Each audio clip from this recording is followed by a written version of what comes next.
Good morning, afternoon, or evening, whenever you may find yourself. And welcome to Beyond the Bins, a podcast that explores the various ways that we, the human species, are navigating a rapidly changing world as it relates to the environment, sustainability, conservation, ecology, and more. My name is Laurel. Here, we'll share stories, ideas, and pose questions about modern man's relationship with the natural world and where to go from here. So, before we get started, there's a couple things I want to say. First, I originally wanted to put out a couple more episodes before I recorded this one, but for various reasons, I am just feeling like there's a need to do this episode now. Also, before I get into this episode, there's a couple of disclaimers I want to make. First, my intention for this podcast was never for it to get political, well, at least not in an partisan American way. Yeah, obviously, it's difficult to talk about the environment without getting a little bit political, so trying to keep this thing completely apolitical would be a little bit naive. Now, that being said, this episode is not necessarily meant to be an indictment of any one specific individual or group, but rather to question larger paradigms. Also, for the record, some of the ideas that I'll express here are ideas that I've had for several years, predating certain events by quite a bit. That all being said, let's dive in.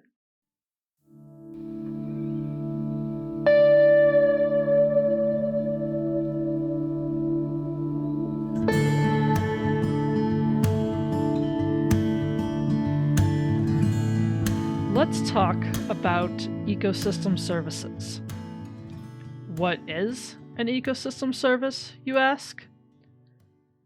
You might be thinking that an ecosystem service is something that humans do for the sake of an ecosystem, like planting a tree or picking up litter. In fact, it's the exact opposite. An ecosystem service is something that nature does that benefits humans. For example, many crops depend heavily on pollinators like bees. Wetlands and forests filter water, providing clean water for us. The origin of several modern medicines can be found in plants. For example, aspirin derives from willow. All around the world, there are swaths of land that have been set aside by various entities, both private and public, for the purpose of preserving, conserving, and restoring nature. Examples of these include national parks, wildlife reserves, and game reserves. When you think about it in the context of ecosystem services, there are tons of benefits to humans to have places where nature can do the things that it does best without humans impacting it the wrong way, and where biodiversity can flourish in its full capacity. Now, if you're listening to this and you did not study biology, ecology, environmental science, or something similar at the college level in any capacity, I have a question for you.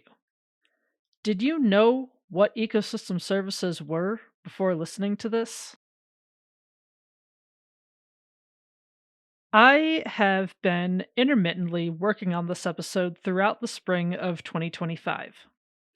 As many folks in the United States know, this past January, a certain individual returned to the highest office in the land after a 4-year absence. This regime has done some things that have many folks in the environmental and conservation movement concerned. I won't get into the details here, but some of these have included reducing staffing at national parks, which some advocates claim will lead to poor management, leaving the public lukewarm to the idea of privatization of these parks. There are plans underway to weaken protection and conservation across all federal public lands, including some national monuments as well as lands managed by the U.S. Forest Service and the Bureau of Land Management. There have been attempts to unravel the National Environmental Policy Act, or NEPA, which is a foundational environmental law which provides guidelines for all federal agencies to consider the environmental impacts of all actions. The point is, the overall sense is that if one were to ask any American environmentalist, things are looking very bleak. Here's a question. Does it have to be this way? When I say, does it have to be this way, I don't mean, does this particular individual, or those who align with him, have to be in power? What I'm saying is, what if it didn't matter? To my understanding, for at least a few decades now, the narrative in the US has long been that if you care about the environment, to vote for candidates running under the Democratic ticket, and that voting for someone running under a third party ticket, as opposed to voting Democrat, is handing your vote to the Republican Party since it takes away votes from Democratic candidates. I'll repeat my earlier question. What if it didn't matter? What if sound stewardship of our natural resources was a no-brainer for everyone running for public office at all levels? What if we lived in a society where anyone who said anything opposing the care of the environment would have no hope of ever getting elected? What if we didn't even need the EPA or NEPA? What if operating with the earth in mind was the default for everything? Now, let's suppose, hypothetically, things really turn around, and as a society, we do everything right in time. We replace fossil fuels with renewables as fast as we can. We reforest and afforest every possible square inch of the earth. We invest billions in carbon sequestration technologies and successfully bring levels of carbon in the atmosphere down to 350 parts per million. Will we simply say crisis averted and that will be the end of that? Even if we manage to avert coming catastrophes, we now know two things. First, we know that as a species, we are capable of impacting nature in astonishing ways, to put it lightly. Second, we know that no matter what we are capable of, how we interact with nature will come back to impact us. If we are to have any hope for a better future, one free from abuse of the natural world, we need more than changes in energy, food systems, technology, etc. We have to change our priorities as a society. What if we lived in a world where stewardship of the earth was a mainstream value? What we really need is a cultural revolution. We need to create a world where stewardship, sustainability, and mindfulness of how we treat and use our natural resources is the default. What if mining companies cleaned up after themselves because it was the right thing to do, not just because the law required them to? What if loggers expressed gratitude to the forest for providing this resource before harvesting trees? What if well-being was prioritized over producing consumer goods for its own sake? What if our priorities were different? Folks like me who are deeply entrenched in environmental action in some form or another, whether it's through their work or school or whatever, may have experienced the following.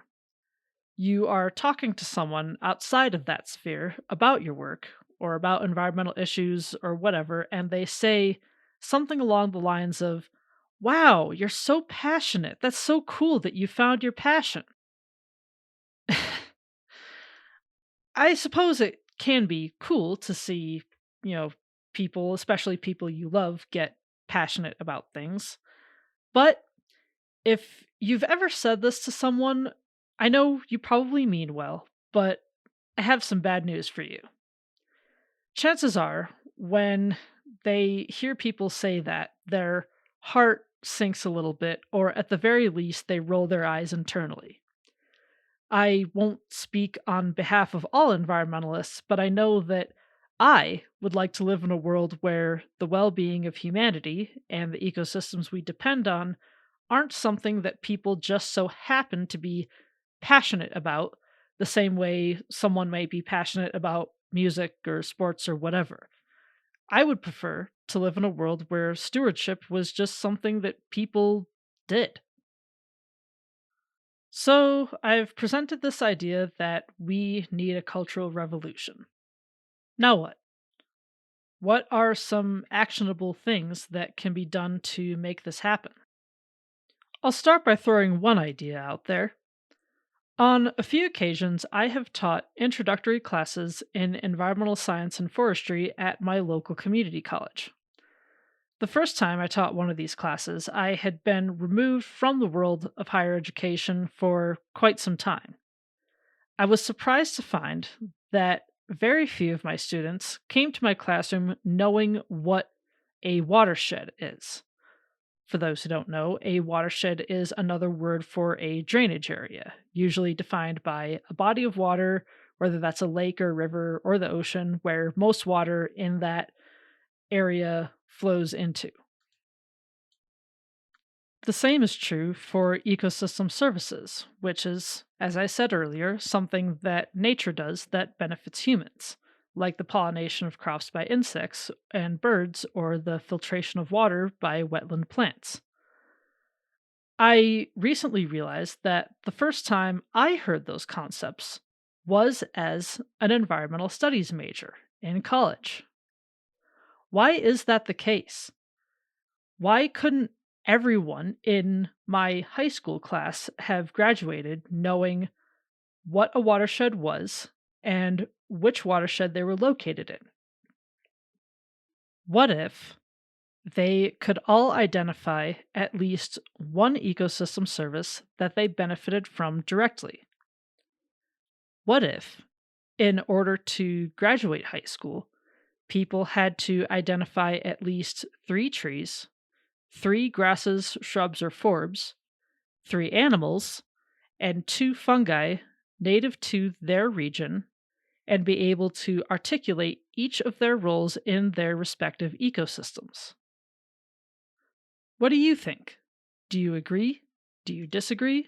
If you agree, how do we make it happen?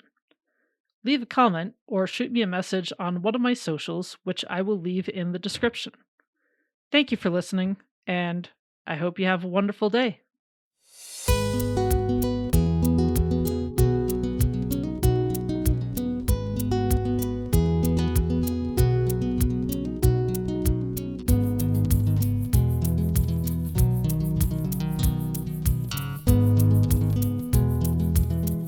This episode was recorded on the traditional homelands of the Ute, Diné, and Pueblo peoples. If you liked what you heard, like, subscribe, follow, whatever it is you're doing on YouTube or whatever podcast outlet you're using. You can find me on Facebook and Blue Sky, where you can leave a comment, shoot me a message, just, whatever it is that involves joining the conversation. I have linked further reading in the description, along with my socials. And once again, thank you for listening, and hope you have a great day.